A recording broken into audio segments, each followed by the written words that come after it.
tyst att man kunde höra i honom. Precis. Och nu är det dags för sommarseminariets sista talare för det här året. Tiden går fort. Susanne Tarkowski Tempelhof ska berätta om hur vi ska konkurrera ut staten då, naturligtvis med hjälp av blockchain-teknik.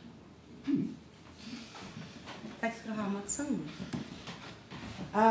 So I'm going to do this in English. I have Jim Tanya as a word excuse. So I'm calling this presentation, it's time for Plan B. Most speakers at this seminar have been speaking about how to affect public opinion or how to affect politics or the public debate. I don't think that's an efficient way to change politics. I think it's better to change politics through outcompeting the nation, literally, to make politics irrelevant. How do I skip this? So, how many of you are involved in politics? Yeah. Okay, about half. How about public opinion? It's very hard to see. Oh, either you're blocking the screen or you're blocking you're right. the projector. Yes, thanks for telling me. Okay, so how many of you are involved in public opinion? Sure. And how about agorism, like to either counter economics, like not voting, not paying taxes, etc., or like working with Bitcoin, the blockchain technology, that sort of things. Okay, that was not too bad. That's awesome. So, but still, the majority is still in the sort of traditional realm. So I want to make a few examples of how technology can change the government quicker than the government can change the government. So if we take 3 different examples. Okay, so Uber versus the government. Is it quicker to lobby the taxi cartel lobby to change their rules, or to lobby their government to change the rules of what is merely a taxi monopoly in Sweden and elsewhere? Or is it quicker to just build Uber and provide a better, cheaper and more convenient service? I think the latter is much more efficient. But it's not perfect, and I will come to why in a second. Then it's the same with Bitcoin versus the IRS, the International Revenue Service. Is it better to lobby to make the IRS take less taxes, steal less money, or is it better to just invent a digital currency that completely changes the way people transact, that provides anonymity and makes sure that you can receive money and transact money without the government tracking it, and so effectively you don't have to pay taxes? I think, again, the latter is more effective than the former. But if we compare Bitcoin versus Uber, which one wins out? Which one do you think is more efficient? Anyone? They're 2 entirely different businesses. It's kind of hard to compare. Yeah, but what is the difference between the 2? Bitcoin is not a business to begin with. It's a decentralized concept, therefore much more resilient. Exactly. It's decentralized and therefore resilient. So basically, you can see Uber today, they're fighting with the government everywhere. People are trying to take them down, and they can in fact take Uber down. Because Uber have bank accounts that can be shut down, they have people who can go to jail, they have a technology whose servers can be shut down. Bitcoin doesn't have any of that, it's completely decentralized. Nobody can go to jail, you can't put hundreds of thousands of anonymous miners in jail. That would be complete insanity. You can't take down a simple server, everything is completely decentralized. There is just nothing you can do to stop Bitcoin, and therefore we have to work completely with resilient, decentralized protocols, also called decentralized autonomous organizations, DAOs.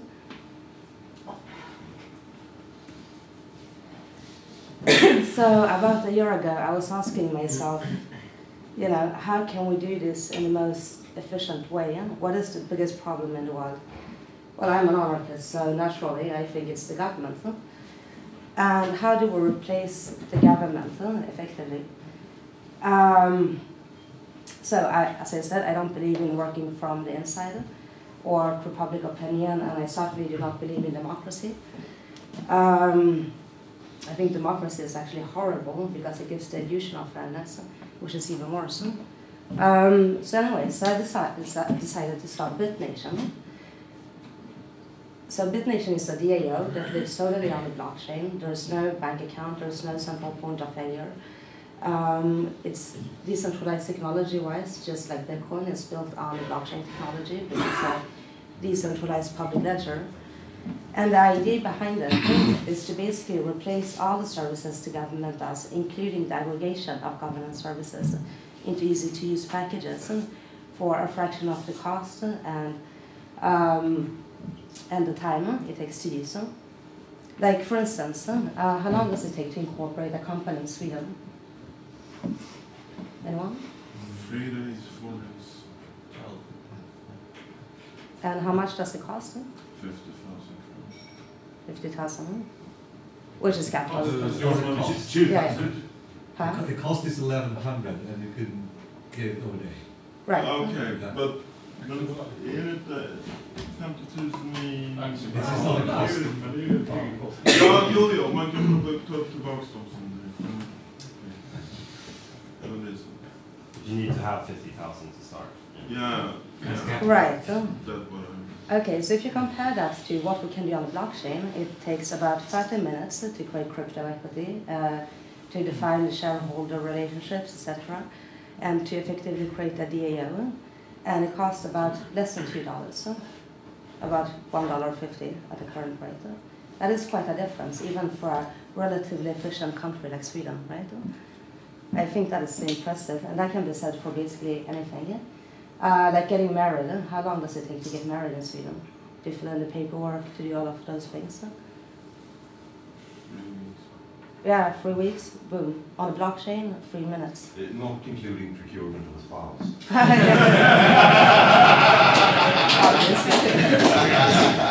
I would hope not. So it just makes things a lot cheaper and a lot more efficient, right? And since the government can't stop us, there is nothing they can do. So it's clearly superior. And if we look at the demographics in the world, you know, here people are like, well, we're already paying taxes for these services, and our government is sort of efficient.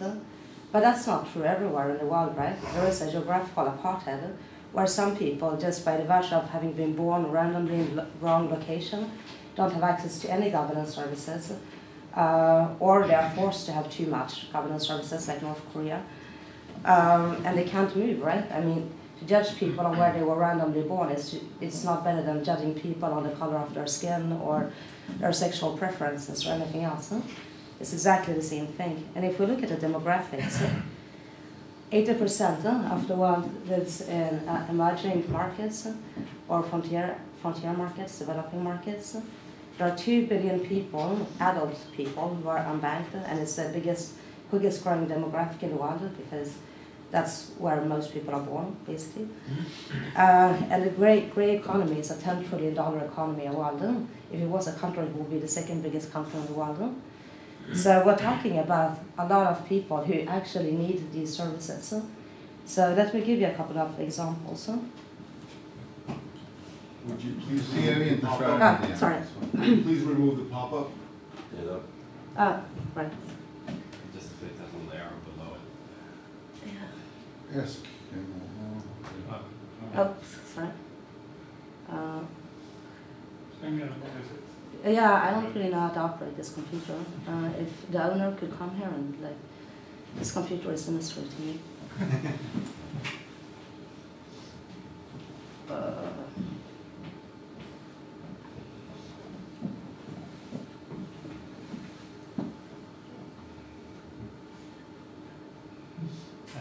Okay. Yeah. Press F11 also, and you get full screen.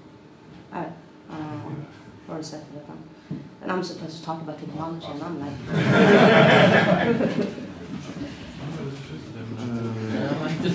Yeah. So efficient, technology is great. It's like, how does it work? I don't know how to do it. Yeah. Also, I think when you move the mouse, you've got a little. Yeah. Obviously. Yes. To my defense, I'm not a morning person, okay? Okay, so we have divided the different service categories in 5 different, law, insurance, security, diplomacy. And those are basically the sort of broad things the government do, right? And all of these services can be in different ways a ton more efficient through the blockchain. So I'm going to give you a few examples of like real life categories, stories. Okay, so if we take Chayas as an example, let's say Chayas is a fruit vendor in Bandung, Indonesia. He have a fruit stand, right? And he wants to increase his business. He wants to have a fruit shop instead of a fruit stand. But since he doesn't have equity, he can't incorporate because that costs like a year's salary and it takes months to do, right? Because of corruption and inefficiency and everything. So he can't sell equity, he can't raise money, he can't secure his company for the future of his children or whatever. But if you use the blockchain, he can do it in about 30 minutes and for $2, and then he can raise money for selling equity and expand his business. That's a huge economic security and potential economic boom for billions of people in China's situation. If we take Ricardo, who lives in the favela in Brazil, he owns his house. He de facto owns his house because they lived there for generations, they bought it, they paid cash for it, etc. But there is no record proving it. And again, it's the same problem. If you don't have any record, people can come and squat it. It's harder to prove anything, right? You can't borrow money against it, send your kids to college, or to borrow money to start a business, nothing. So instead, you can create land titles on the blockchain. It's an immutable, decentralized public ledger, right? And then he solves all those problems. So these are direct practical uses.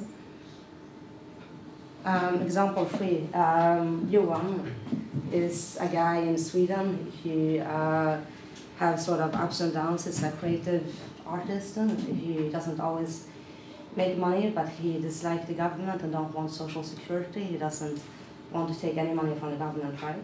So we have created our own basic income system that is also based on the blockchain technology, where people can voluntarily pay in if they want to and then receive it, sort of like a mutual insurance is structured, but with a different incentive mechanism and decentralization algorithm.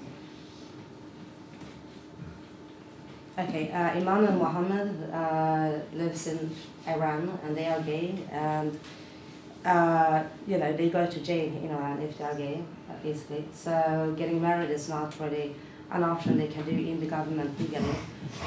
So instead, instead they can get married on the blockchain, and that means they can have a mutual saving wallet on the blockchain. They can secure their assets like land titles, like corporate incorporation, like equity, etc. They can do all of these things, which is the point of getting married, really, is to secure your assets. Or like make a framework around how those assets are going to work. So there are a lot of applications, yes? But that's public, so the government could see that they're married? It depends. You can just insert the hash and then keep the documents private. Okay. And we're using BitTorrent as a system to keep the documents encrypted and decentralized as well. So, yeah, that's solvable. So that's just like a short introduction. I'm more into sort of question and answers and loose conversations than long presentations. So yeah, maybe we can take a 5 minutes break and then have a question session, a debate session. Yeah. Cool.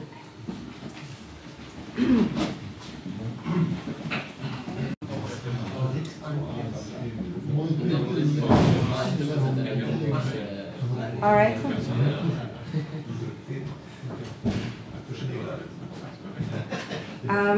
Hold on.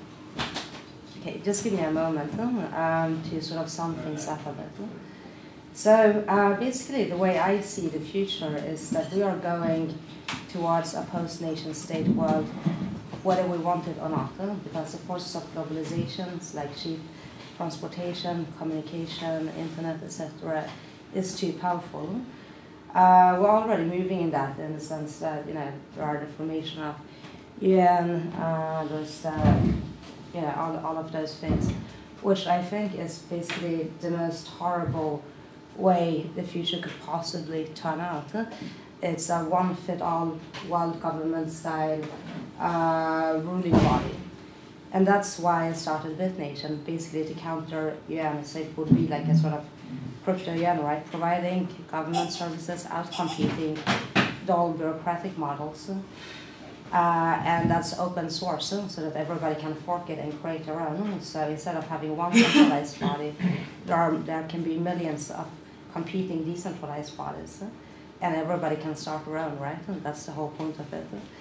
So now we just have to figure out the best way to do it. And there are a couple of challenges. Like, for instance, if we don't have a government and someone commits a crime, it's going to be hard to put people into jail. And we want to sort of prevent a place where people just go around and kill each other because, someone stole my sheep, Afghanistan style, right? So that's not really an option. So instead we have to build incentive mechanism based on ID and reputation, on pseudonymous ID and reputation, so that people, instead of going to jail, they just get a reduced reputation, so it's harder for them to do any other things like sign a land title or sign a marriage contract or sign whatever, right?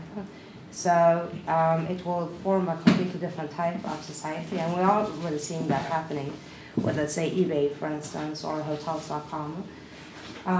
So basically, there are a lot of very big, very important social questions like that we have to figure out. And I think this is really exciting because it opens the door to a whole new intellectual sphere of thinking, like how we're going to deal with artificial intelligence, because DAOs will be driven by artificial intelligence within the next 5 years, how we're going to deal with all of those things, right?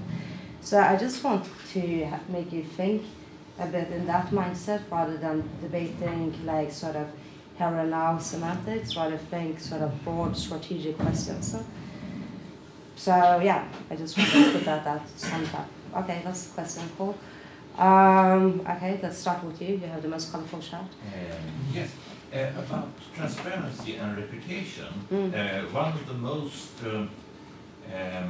transparency-enhancing events the last few days is the leakage of the Ashley Madison database, and that is, on one hand, it's information that might be good to have for people contemplating marriage, but on the other hand, it's also quite an intrusion into people's private lives. So, yeah, that's a big trade-off. I mean, that's why if we talk about identities, we need to avoid. We need identities as an incentive mechanism, as I said previously, but I think it should be very important that we are all able to have several pseudonymous identities. For instance, let's say if you're gay in Iran, you want to have one identity for your professional life, one identity for your personal life, etc.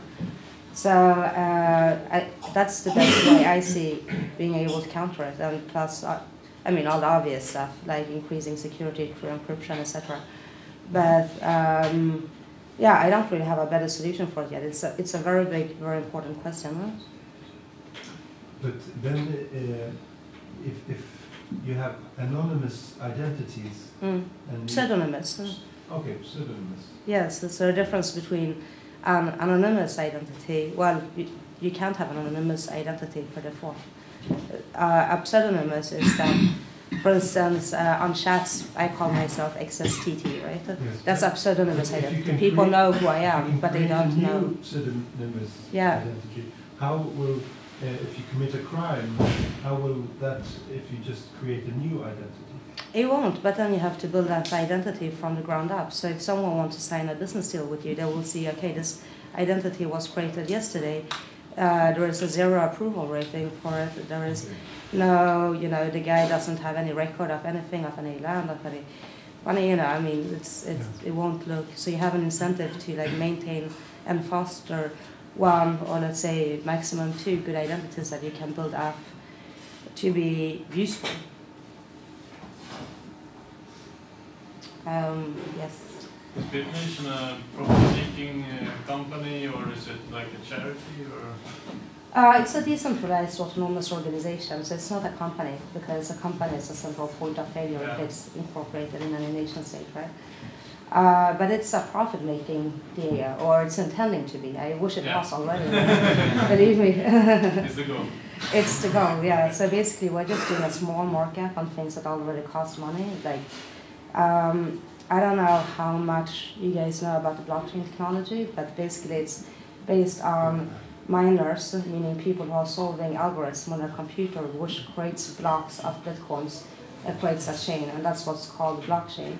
So when you do a transaction, whether financial or otherwise, whether it's just if you give information into the blockchain, you have to pay a miner's fee, right, which is very small. So we just take a small, tiny markup on that miner's fee, basically. So every time you enter information, yeah, we charge a little bit for that, because we provide better UI and UX, obviously, and the whole application suite that goes with it, and yeah, dispute resolution, ID and reputation, application stores, etc. Yes, well, you? Yeah, thanks for a short, sweet, and inspiring presentation. And maybe this doesn't qualify as a strategic question, but I'm going to ask you anyway. So, at least short term, like the biggest problem I can see, is all good ideas and I'm all for it, by the way. But the biggest problem I see right now is the sort of, it's easy to outcompete with most of the services just because the government is so efficient. But they have a violent monopoly. So when it comes to security, let's see, somebody protects me from breaking or kidnapping, let's just say. And a country comes to my home and kidnaps me, puts in some vegetation in my house or something. Then it's tricky, I guess, to defend yourself versus the biggest and most violent gang that has almost unlimited power. I think this would work like exceptionally well if the world was already free, and I think we'll get there. But what's your comments on that? Sort of, how do we deal with that? Well, I think we have to divide this into geographical areas, actually. In big parts of the world, there is no functioning, the government can't really do any functioning. Like, for instance, in large parts of the world, there is local militia systems in neighborhoods, so sort of neighborhood security, vigilantes, etc. And the government have, they are an extortion racket, obviously a violent monopoly on violence. They can still come and seize people's land or randomly kill people, which they do all the time. So, I don't think there's a good short-term protection for that, but we can certainly enhance a lot of the local security and community security through blockchain applications, again, because we create an incentive and reward system for peer-to-peer security, basically. So, it's going to take time. It's not going to happen overnight. Yeah, but if it works, then it's slowly will make the state obsolete and they'll run out of money, and there seems to be a problem. Right. And I think some governments will survive, like smart governments will survive, like either city-states where people can easily opt out of, which is small and confined, or governments like Estonia, who have the e-residency thing, they're already thinking in those terms, right? Or Honduras that are looking to do startup cities, etc. But I think big governments, like US or Russia, are gonna just completely implode, which, there are all signs that are already, way on their way to do that. Sweden, we shall see. I think Sweden possibly have a chance to survive as a country because it's been sort of forward-thinking in other areas, and it's a small country, so who knows, right? But I think the majority of countries will just implode, so we'll go our way in a very violent sort of Arab Spring-style, Syria-style way, But eventually, they will disappear. Yes? The blockchain is basically something that exists on the internet, but we have to live in a physical world where the government has its monopoly on violence. Perhaps this is a big challenge for Bitnation, and how do you meet that challenge? Well, as I said, I mean, we're targeting the sort of 80% of the world population where governments or people don't use government services. Like Chayas, the fruit vendor, he won't incorporate, he won't pay taxes because the system is too dysfunctional and there's no way to enforce it, basically. So we're targeting people who, at least for the beginning, who already do not have that. And when other people around the world see how efficient and superior it is, they will have to choose to adopt, or they will just simply be outcompeted from the market. So the strategy is basically to target the strategic places where it's possible to do it. I guess there's many economically well-educated people here who know a lot about how this works. But I don't really understand how the currency works. Is there a simple way to explain it, or is it very complicated? Bitcoin? Yeah. Bitcoin is a peer-to-peer cash system. So basically, so it's completely decentralized, and you can send it. It's not anonymous because all the records are on the blockchain. Though you can make it more anonymous than that. But you can, instead of setting up a bank account, you are basically your own bank. So when you set up a bank account, you have to provide a government ID. You have to, pay money to a centralized institution, etc. With Bitcoin, you just create a wallet instantly that's free. You don't need to provide any personal information, nothing, and you can send money instantly to anywhere in the world for any sum and it's basically free and it's instant. So it's much superior as a payment system. If it's a currency, it's still a little bit up for debate because the definition of a currency is that it's a popular means of exchange, right?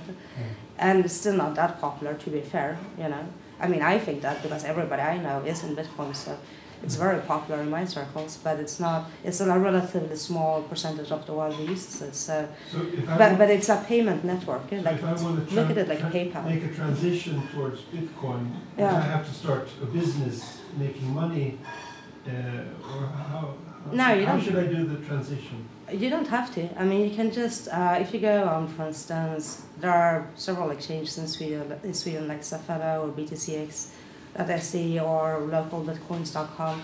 So you can just start purchasing Bitcoin and then you start paying, people in Bitcoin. Purchasing Bitcoins through Swedish crowns? Or? Yeah. Okay.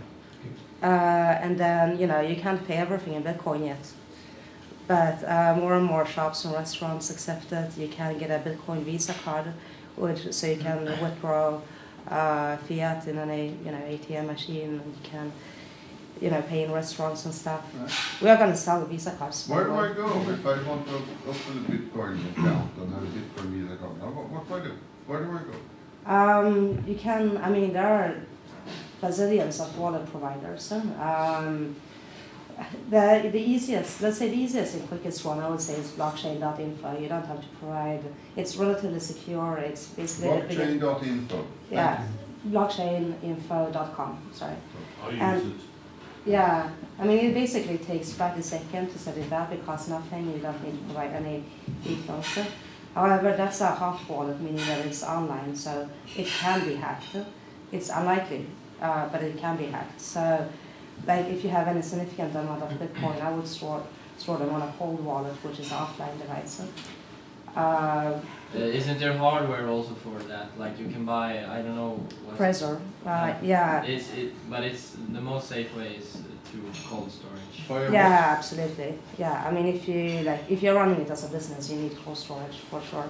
Cold storage? Yeah, cold storage means offline storage, basically. Okay. It's like hot wallet and cold wallet, so that's that's the lingo. I don't know why. That's like your safe in the back office, that's the cold wallet. Yeah. Sorry, I didn't see you. Okay, yeah. Now, I was wondering about how you work with land titles.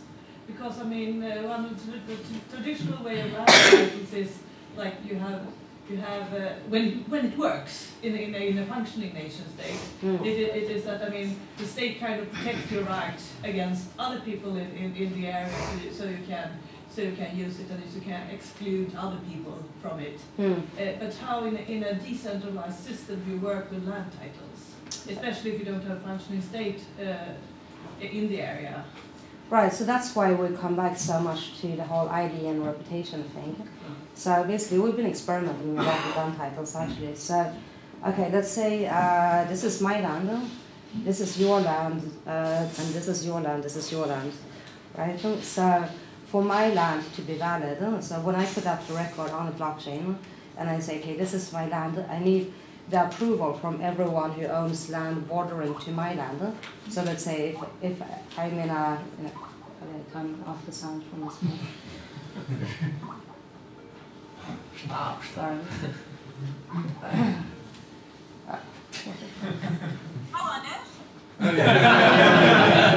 Just close it. Close the lid. Just close the lid, it's easier. So, okay, so everybody have to approve the land around me. And how do we know that these people are approving the right land, right? It's because they have to sign off with their private keys. The public keys. So they need to sign, so they are staking their reputation on it. And if they want to get their land approved, they need people around them who owns the bordering land around them to sign off as well. So it creates a network effect, right, where everybody's reputation is at stake. Yeah? So that's why the whole ID and reputation mechanism is so important. Huh? Is that used somewhere? Well, we are starting to, we have done a couple of tests, and we're going to start using it soon, but there's a lot of back-end applications to build before it's user-friendly, because it needs to be, people need to be able to download it on a mobile app, as a mobile app, and do it on their smartphones. So there's a lot of front-end UI UX development to go into it before it's functional. So it's not used today? No, it's not used today, but it will be probably by a year from now. Yes. You compared Bitcoin to Uber, and I haven't used Uber very much, but can you pay with Bitcoins going with Uber? I don't think so. Okay. But I think they were discussing the new it. Visa card wouldn't be Yeah, able to pay fiat currency? With a Visa card, yeah. You can buy a Bitnation Visa card and pay. Yes? Yeah, I don't follow the Bitcoin news so much anymore, but I heard this rumor about a split in the Bitcoin, separating into two entities. Yeah, the XT fork, yeah. Tell me a little bit about that. Frankly, it's very confusing. Yeah. It's I don't know really what to think about it. Some people think it's just an altcoin, no different than Namecoin or Litecoin or whatever. And some people see it as an upgrade of the coin, because basically.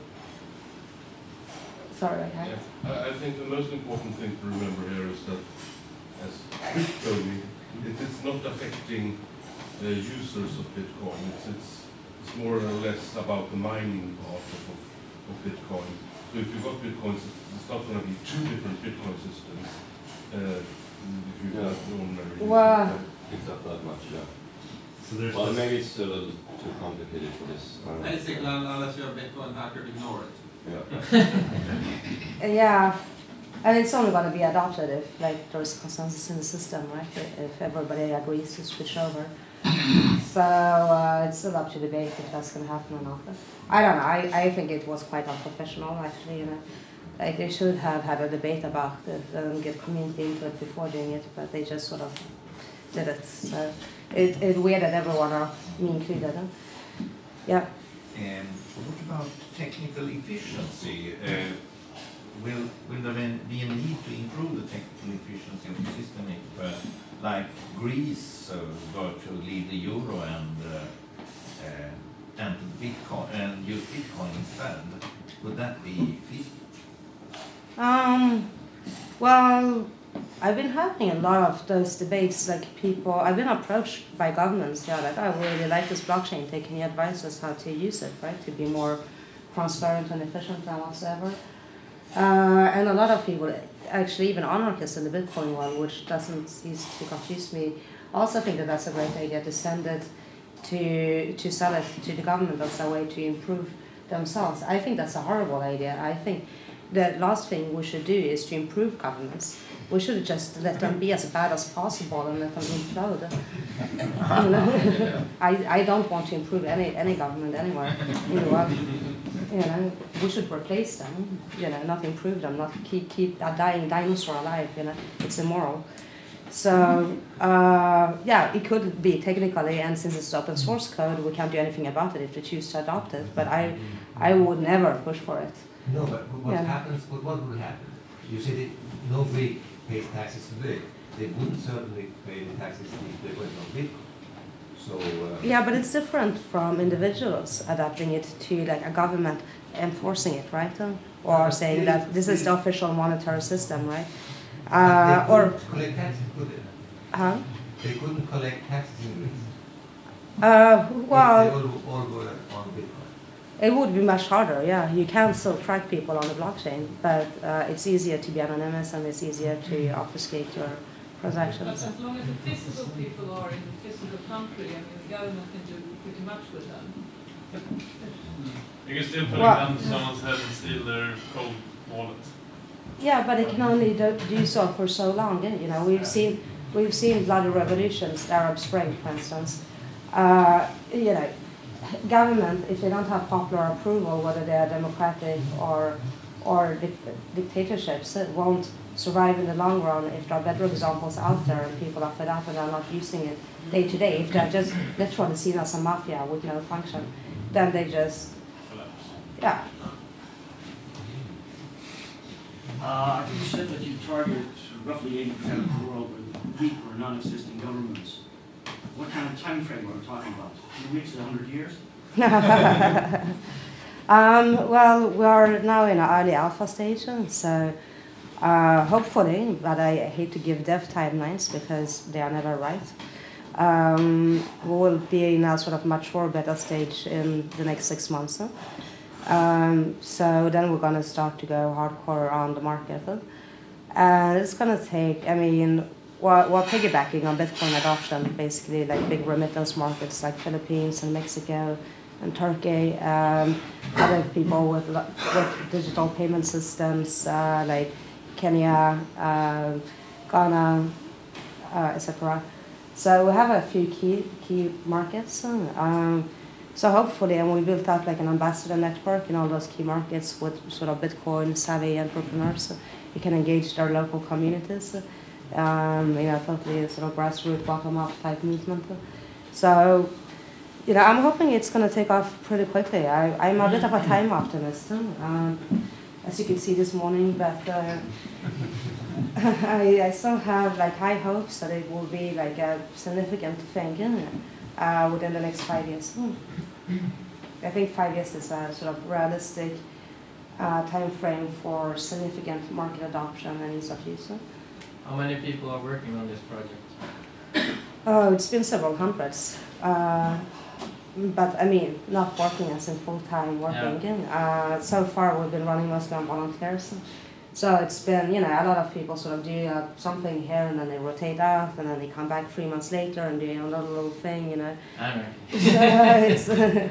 So it's been, I mean, we have you know, there's no barriers to entry. We have a complete open door policy. Anyone who wants to contribute can come and contribute. They don't need any, I mean, they don't need any approval or anything like that. They just do what they want to do. So how much of your code is written by the NSA? Well, if they would write it, they would truly be inefficient. I can tell you that. I shouldn't say that. No, the coders are great. No, they are definitely, I mean, they are from the sort of the hardcore Bitcoin, altcoin world. Like, I wouldn't say all of them are anarchists, but they are definitely, like, at least I would say crypto libertarians. In two senses of the word at least. Crypto-libertarian side. Yeah, well, I mean, I would say I'm a crypto-anarchist. They are not all crypto-anarchists, but are crypto-libertarians. I think the government have gone too far and it should be radically reduced and people should have more personal freedom. So even if they're not as radical as I am, they are sort of well on their way there, so, you know, that's promising.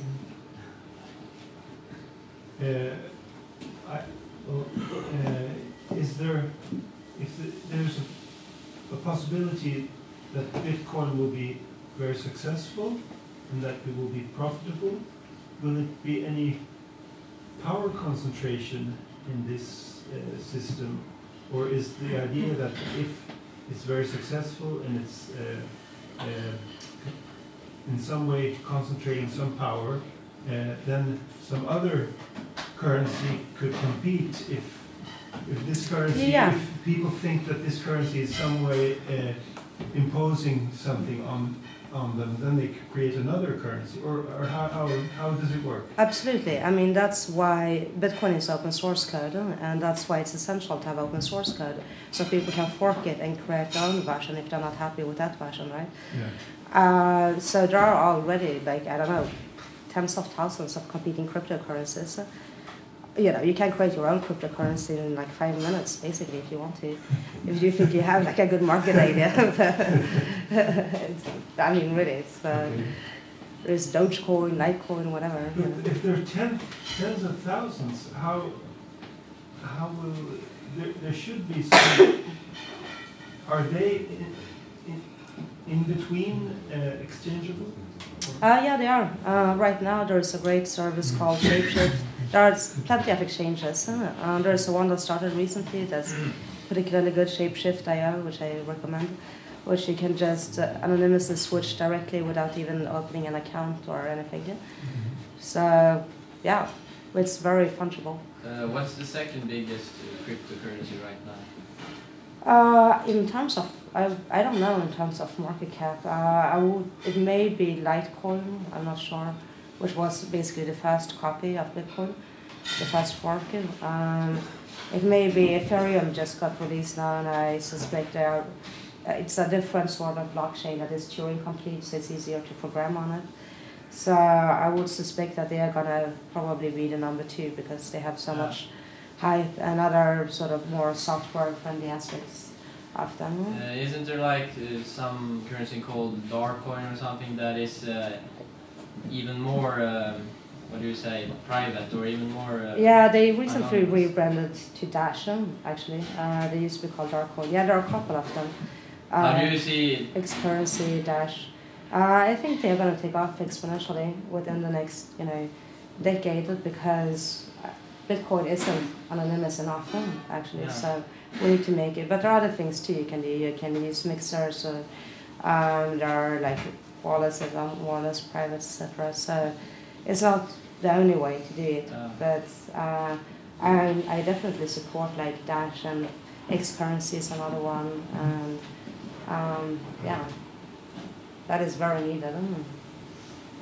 Yeah, I just sorry. To this guy said that not only is there an open and free market for cryptocurrencies, but it's also a free market in terms of the services that you provide. You know, being a nation or a broker or an insurance company, that's also a free market. So if they suck, or you don't trust them, or they fuck up, or become criminal or whatever, you can just go to a competitor.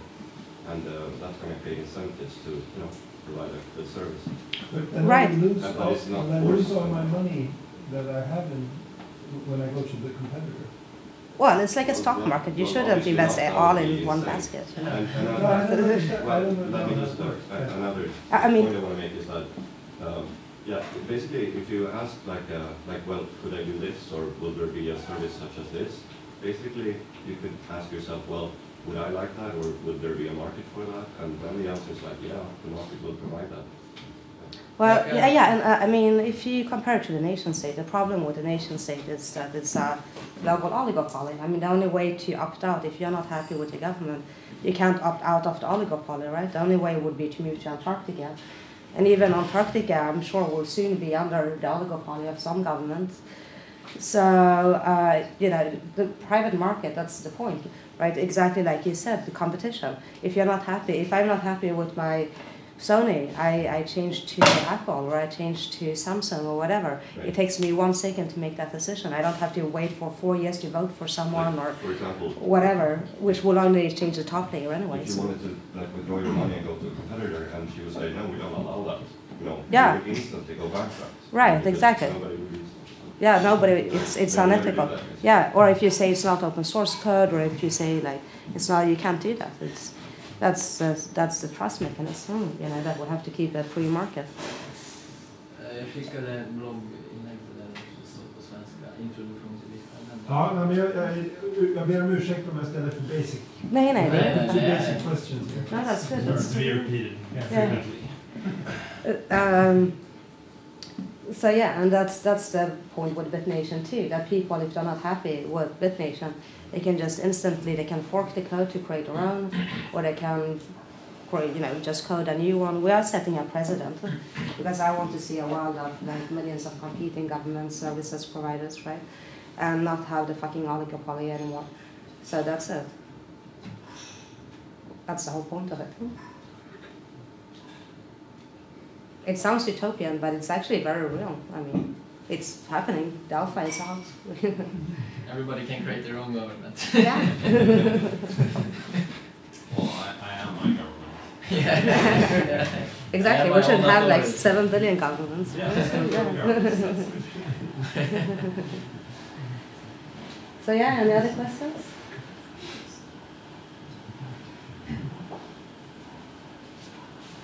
Oh, okay. You answered everything perfectly.